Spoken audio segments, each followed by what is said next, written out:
I'm Troy Beverly, and this is Pan-African News. South Africa.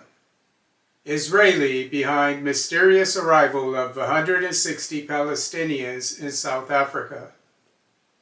A plane transporting approximately 160 Palestinian refugees from war-torn Gaza arrived in South Africa's Tambo International Airport near the city of Johannesburg on Thursday, November 13, 2025, leaving South African border authorities blindsided.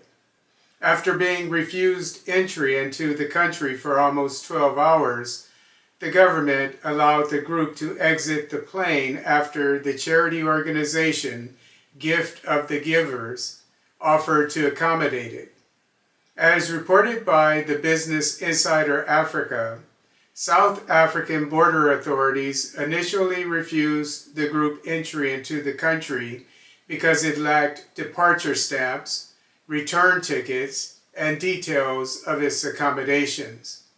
South African President Cyril Ramaphosa said on Friday that he had not been informed of the flight beforehand and that the government would investigate the mysterious chartered operation.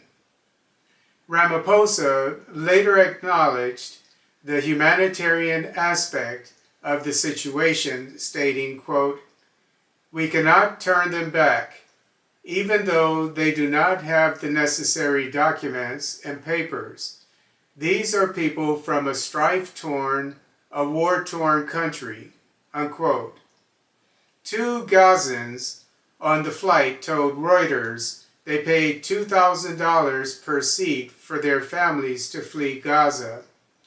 They said they had responded to an advertisement they saw online 6 months ago by an organization called Al-Majd Europe, which claims to coordinate, quote, "evacuations from conflict zones," unquote.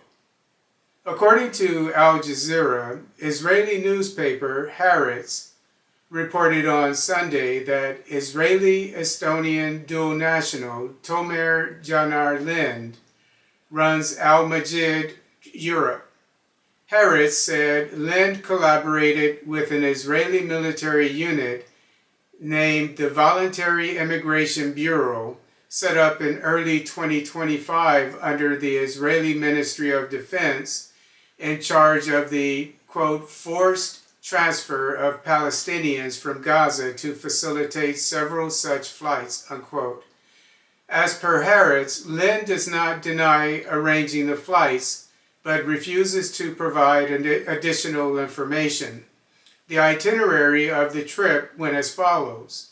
The Palestinian passengers were transported by bus from the city of Rafah, Gaza, to the Israeli-controlled Karem Abu Salem crossing, known as Kerem Shalom in Israel, where they were checked and transferred to Israel's Ramon Airport without the Israeli authorities stamping their travel documents. The group departed Ramon Airport in a Romanian aircraft, which transported it to a layover in Nairobi, Kenya, before the group arrived in South Africa.